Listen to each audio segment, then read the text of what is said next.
I wanted to share is how you show up in the coaching is the most important thing. It doesn't matter if your questions are not so well polished or you don't know coaching techniques.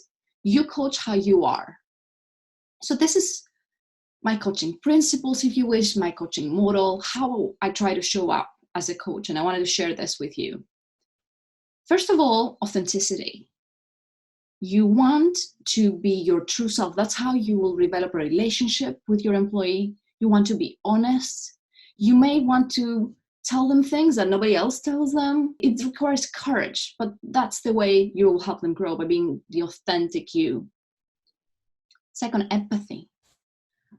How it is to be them. How does it feel? How do they see the world? Try to really, really understand. And when they feel understood, it will help them grow. The third one is taken from humanistic psychology, and it looks like jargony and conditional positive regard. And this is that you're on their side, and that's sometimes difficult when you're also a manager. It's easier for me as an external coach to say, I'm on my coachee's side, no matter what.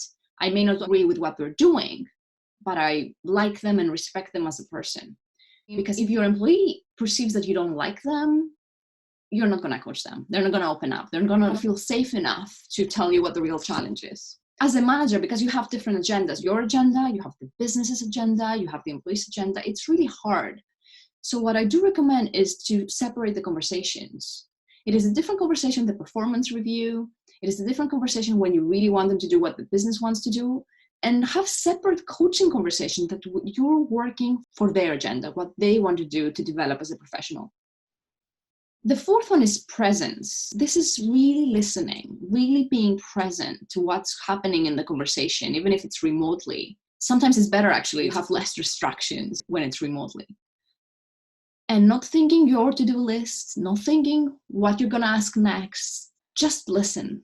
And this is so rare and so unique that just that holding the space for your employee to think with you and you being really present can be in itself transformational.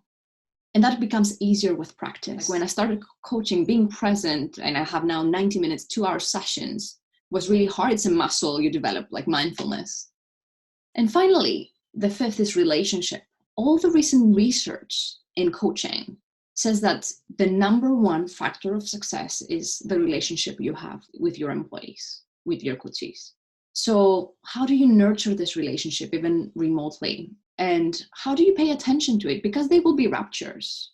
There will be times that you feel, oh, I said something and I felt you reacted somehow. Just bring it to the surface, attend to the relationship, talk about your relationship with your employee. That also may help them. How they relate with you might be a pattern. That's how they relate with other people in their professional life. So this is the model, and this is the most important than any coaching techniques, how you show up in that coaching conversation.